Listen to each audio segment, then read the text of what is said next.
Right now we are Tosh. అందరు అన్నట్టు remote village అంత వర్క్ అనిపించలేకపోవడం, బేసిక్గా ల్యాండ్ స్లైడ్ అయింది, అంత రిస్క్ చేసి ఓడలే. స్టే బేసిక్గా అందరూ వచ్చి స్టే బుక్ చేసుకుని, మన స్టే ఏం లేదు, నైట్ ఎట్లనో మనం వెళ్ళిపోవాలి కాబట్టి ఇప్పుడు పడితే కాదు చూపిస్తా. ల్యాండ్ స్లైడ్ అయ్యేవి కూడా లేదు. ఇక ఎంత కష్టపడి అటు పోయి పోయినా చూసేది వెళ్ళి క్యాఫేసే, ఆడిపోతుంది అన్నది కూడా క్యాఫేకే.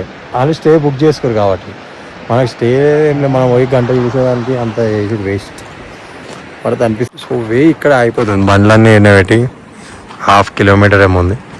అది ఎంత రిస్క్ చేసావో వాళ్ళు కష్టపడుతున్నారు. పెరిగే స్టే బుక్ చేసుకున్న వాళ్ళకి వర్క్, ఎందుకంటే మార్నింగ్ వ్యూస్ కానీ నైట్ వ్యూస్ కానీ మన స్టార్ గేజింగ్ ఏమైనా చేయాలంటే వాళ్ళ కోసం దానికోసం రావడం బెటర్. వితౌట్ స్టే బుకింగ్ కానీ ఏది లేకుండా ఓన్లీ కెఫే విజిటింగ్ అంటే వేస్తుంది. పిచ్చి ఉంటుంది అందరికీ, ఇక పోయేటోడు పోతాడు. నాకు ఇప్పుడు ఇంత రిస్క్ చేసి 2 కిలోమీటర్స్ పోయి మళ్ళీ నేను కిందికి మళ్ళీ క్లిఫ్ అంతా కిందికి పోవాలి, బస్సు ఉంది 8కి. సో అంత రిస్క్ చేయడం అవసరం లేదు. సో యా వాడి ఇష్టం, వాడి పిచ్చి వాడు, మా పిచ్చి వాడు, వాడు కష్టపడి తెలియదు కాబట్టి వీఆర్ హెడింగ్ బ్యాక్.